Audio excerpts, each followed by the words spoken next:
Welcome back to Dansa's world. ഇന്ന് ഞാൻ വന്നിരിക്കുന്നത് വളരെ എളുപ്പത്തിൽ ഉണ്ടാക്കാൻ പറ്റുന്ന ചെറുപഴം വെച്ചിട്ടുള്ള ഒരു ഈവനിങ് സ്നാക്കിൻ്റെ റെസിപ്പി ആയിട്ടാണ്. അപ്പോൾ ഇത് ഉണ്ടാക്കാൻ എളുപ്പമാണ്, അതുപോലെ തന്നെ കഴിക്കാൻ നല്ല ടേസ്റ്റുമാണ്. അപ്പോൾ സാധാരണ നമ്മൾ എപ്പോഴും ഒരേപോലെയുള്ള ഒരു ഈവനിങ് സ്നാക്കൊക്കെ ഉണ്ടാക്കുന്ന സമയത്ത് ഇതുപോലെ വെറൈറ്റി ആയിട്ട് ഒക്കെ ഉണ്ടാക്കി കൊടുത്തു കഴിഞ്ഞാൽ കുട്ടികൾക്കും നമ്മളെ വീട്ടിലെല്ലാവർക്കും ഒരുപാട് ഇഷ്ടമാകും. അതുപോലെ തന്നെ ഈ വീഡിയോ ആദ്യമായിട്ട് കാണുന്നവരാണെങ്കിൽ നിങ്ങൾ ലൈക്ക് ചെയ്യാനും ഷെയർ ചെയ്യാനും സബ്സ്ക്രൈബ് ചെയ്യാനും മറക്കരുത്. അപ്പോൾ നമ്മൾ ഈസിയും ആൻഡ് ടേസ്റ്റി ആയിട്ടുള്ള ഈ ഒരു റെസിപ്പി എങ്ങനെയാണ് ഉണ്ടാക്കുന്നതെന്ന് നോക്കാം. അപ്പോൾ ഈ ഒരു റെസിപ്പി ഉണ്ടാക്കാൻ നമുക്ക് പൂവമ്പഴം തന്നെ വേണമെന്നില്ല, മൈസൂർ പഴം, റോബസ്റ്റ ഇതുപോലെയുള്ള പഴമൊക്കെ എടുക്കാം. നേന്ത്രപ്പഴം എടുക്കാതിരിക്കുന്നതാണ് നല്ലത്. അപ്പോൾ ഇതുപോലെയുള്ള പഴങ്ങൾ എടുക്കുമ്പോഴായിരിക്കും കൂടുതൽ ടേസ്റ്റ് ഉണ്ടാകുന്നത്. അപ്പോൾ ഞാൻ ഈ സ്നാക്ക് ഉണ്ടാക്കാൻ വേണ്ടിയിട്ട് ഒരു 5 പൂവമ്പഴം എടുത്തിട്ടുണ്ട്. അപ്പോൾ നന്നായിട്ട് പഴുത്തു പോയ ഒരു പഴം തന്നെയാണ് കേട്ടോ, കറുത്തിട്ടും ഉണ്ട്. അപ്പോൾ ഇങ്ങനെയുള്ള പഴമൊക്കെ മിക്ക ആൾക്കാരും കളയാണ് ചെയ്യുന്നത്. അങ്ങനെ കളയാണ്ട് നമുക്ക് നല്ല ടേസ്റ്റി ആയിട്ടുള്ള സ്നാക്കൊക്കെ ഉണ്ടാക്കിയെടുക്കാൻ പറ്റും. അപ്പോൾ ഞാനിത് തൊലിയൊക്കെ ഒന്ന് കളഞ്ഞിട്ട് ഇതുപോലെ ഒന്ന് കട്ട് ചെയ്ത് വെക്കുന്നുണ്ട്. അപ്പോൾ നമുക്കിനി ഇത് നന്നായിട്ടൊന്ന് ഉടച്ചെടുക്കണം. അപ്പോൾ നിങ്ങൾക്കൊരു ഫോർക്ക് വെച്ചിട്ടോ അല്ലെങ്കിൽ കൈ വെച്ചിട്ടോ എങ്ങനെയെങ്കിലും നിങ്ങൾക്കിത് നന്നായിട്ടൊന്ന് ഉടച്ചെടുക്കാം. അപ്പോൾ ഇത് നല്ലോണം പഴുത്ത് പോയതുകൊണ്ട് തന്നെ പെട്ടെന്ന് നമുക്ക് ഉടഞ്ഞ് കിട്ടുകയും ചെയ്യും. മിക്സിയിലിട്ടിട്ട് അരക്കാനൊന്നും പാടില്ല കേട്ടോ, അപ്പോൾ അതിൻ്റെ ആ ഒരു ടെക്സ്ചറിങ് നഷ്ടമാകും. അപ്പോൾ ഞാനിത് ഒരു ഫോർക്ക് വെച്ചിട്ട് നല്ലപോലെ ഒന്ന് ഉടച്ചെടുത്തിട്ടുണ്ട്. ചെറിയ ചെറിയ കട്ട പോലെയൊക്കെ ഉണ്ടെങ്കിൽ കുഴപ്പമൊന്നുമില്ല. അപ്പോൾ ഇനി നമുക്കിതിലേക്ക് കുറച്ച് ഇൻഗ്രീഡിയൻസും കൂടി ചേർക്കാനുണ്ട്. അപ്പോൾ നമ്മൾ ചേർക്കുന്നത് ഒരു വെല്ലുള്ളി ചെറുതായി അരിഞ്ഞതാണ്, അതുപോലെ തന്നെ ഒരു കഷ്ണം ഇഞ്ചിയും ചെറുതായി അരിഞ്ഞിട്ടുണ്ട്, കുറച്ച് കറിവേപ്പിലയും പൊടിയായി അരിഞ്ഞിട്ടുണ്ട്, അതുപോലെ ഒരു 3-4 പച്ചമുളകും നീളത്തിലല്ല, നമ്മൾ വട്ടത്തിലാണ് ചീന്തി എടുക്കുന്നത്. ഇതുപോലെ സ്നാക്കൊക്കെ ഉണ്ടാക്കുമ്പോൾ നീളത്തിൽ ചീന്തുന്നതിനേക്കാളും വട്ടത്തിൽ ആയിരിക്കും കൂടുതൽ ടേസ്റ്റ് ഉണ്ടാകുന്നത്. അപ്പോൾ നമ്മളത് നമ്മൾ പൂവമ്പഴം ഉടച്ച് വെച്ചിട്ടില്ലേ അതിലേക്കൊന്ന് ചേർത്ത് കൊടുക്കാം. അപ്പോൾ ഇതുവരെ നിങ്ങൾ ഇതുപോലുള്ളൊരു സ്നാക്കൊന്നും തയ്യാറാക്കി നോക്കിയിട്ടുണ്ടാവില്ല. ഇത് നല്ല എരിവും അതുപോലെ തന്നെ ഒരു മധുരമൊക്കെ കലർന്ന തരത്തിലുള്ള ഒരു സ്നാക്കാണ്. അപ്പോൾ ഇത് നമ്മൾ ചേർത്തതിന് ശേഷം ആ പൂവമ്പഴമായിട്ട് നല്ലപോലെ ഒന്ന് യോജിപ്പിച്ചെടുക്കണം. അപ്പോൾ ഇതിൻ്റെ ആ ഒരു ടേസ്റ്റൊക്കെ ആ പഴമായി നന്നായിട്ടൊന്ന് യോജിച്ച് കിട്ടണം.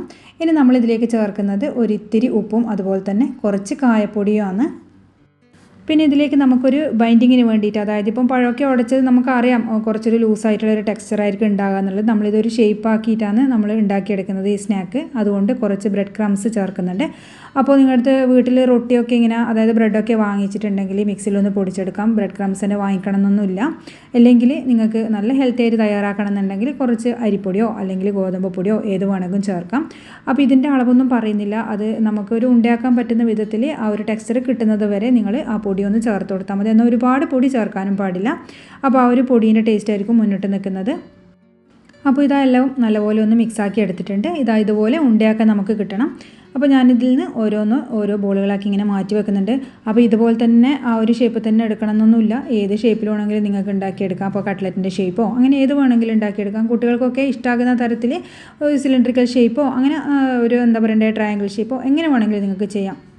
അപ്പോൾ ഇതാ നമ്മൾ ഇത്രയും സ്നാക്ക് നമുക്ക് ഉണ്ടാക്കാൻ കിട്ടിയിട്ടുള്ളത് എല്ലാം ഇവിടെ ബോളുകളാക്കി മാറ്റി വെച്ചിട്ടുണ്ട്.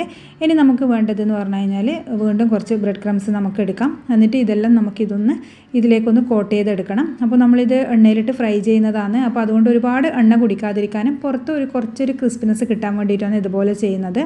എന്നിട്ട് വീണ്ടും ഇതുപോലെ ഒന്ന് നമുക്ക് ഉരുട്ടി വെക്കണം. എന്നാലേ നമ്മൾ ആ ബ്രെഡ് ക്രംസ് അതിൽ നന്നായിട്ട് കോട്ട് ചെയ്ത് കിട്ടുകയുള്ളൂ. അല്ലെങ്കിൽ നമ്മൾ എണ്ണയിലിടുന്ന സമയത്ത് ബ്രെഡ് ക്രംസ് ഒരുപാടങ്ങ് എണ്ണയിലേക്ക് ഒഴുകിപ്പോകും. അപ്പോൾ എൻ്റെ അഭിപ്രായത്തിൽ ഇതുപോലുള്ള കോട്ടിങ്ങിനെങ്കിലും നിങ്ങൾ ബ്രെഡ് ക്രംസ് യൂസ് ചെയ്യുന്നതായിരിക്കും നല്ലത്. അങ്ങനെയെങ്കിൽ മാത്രമേ കുറച്ച് നല്ല ക്രിസ്പായിട്ട് കിട്ടുള്ളൂ. അപ്പോൾ ഗോതമ്പ് പൊടിയിലോ അതുപോലെ അരിപ്പൊടിയിലോ ഒക്കെ ഇങ്ങനെ കോട്ട് ചെയ്യുമ്പോൾ അത്രയധികം ടേസ്റ്റ് കിട്ടില്ല. അപ്പോൾ ഇത് നമ്മളെല്ലാം ഒരു ബ്രെഡ് ക്രംസിലിട്ടിട്ടൊന്ന് കോട്ട് ചെയ്ത് എടുത്തിട്ടുണ്ട്.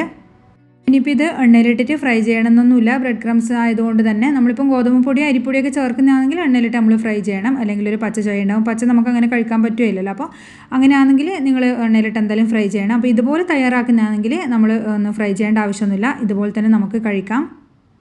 അപ്പോൾ ഇനി നമുക്കിത് ഓരോന്നായിട്ട് ഫ്രൈ ചെയ്തെടുക്കാം. അപ്പോൾ ചീനച്ചട്ടിയിൽ വെളിച്ചെണ്ണ ഒഴിച്ചു കൊടുത്തിട്ടുണ്ട്. മീഡിയം ഫ്ലെയിമിൽ തീ വെക്കുക. എന്നിട്ട് നല്ലോണം ചൂടായ ശേഷം മാത്രം ഓരോ ബോളുകൾ ഇങ്ങനെ ഇട്ട് കൊടുക്കുക. അപ്പോൾ ഞാൻ നേരത്തെ പറഞ്ഞ പോലെ തന്നെ ബ്രെഡ് ക്രംസിൽ കോട്ട് ചെയ്തതിന് ശേഷം വീണ്ടും ഒന്ന് പിടിച്ചിട്ടൊന്ന് ഉരുട്ടി കൊടുക്കണം. അപ്പോൾ ഇതിൽ നന്നായിട്ട് കോട്ട് ചെയ്ത് കിട്ടും. കണ്ടില്ലേ, നമ്മൾ നേരത്തെ പറഞ്ഞ പോലെ തന്നെ ഒരു ബ്രെഡ് ക്രംസ് ഇതിലേക്ക് ഇളകിയിട്ട് എണ്ണയിൽ അങ്ങനെ നിൽക്കുന്നൊന്നുമില്ല. അല്ലെങ്കിൽ എന്താ പറയുക, ബ്രെഡ് ക്രംസ് ഇതിൽ നിന്ന് പുറത്തേക്ക് നന്നായിട്ട് ഇളകിയിട്ട് കരിഞ്ഞു പോകുകയും ചെയ്യും നമ്മൾ ഉണ്ടാക്കുന്ന സ്നാക്ക്. അപ്പോൾ ഇതുപോലെ ഒന്ന് ചെയ്തെടുക്കുക. എന്നിട്ട് ഇടയ്ക്കിടെ ഒന്ന് ഇളക്കിക്കൊണ്ടിരിക്കണം. എല്ലാ ഭാഗവും നന്നായിട്ട് നമുക്കൊന്ന് ഫ്രൈ ആയി കിട്ടണം. അപ്പോൾ ഫ്ലെയിം കൂട്ടി വെച്ചിട്ട് കരിയിച്ചെടുക്കാൻ പാടില്ല.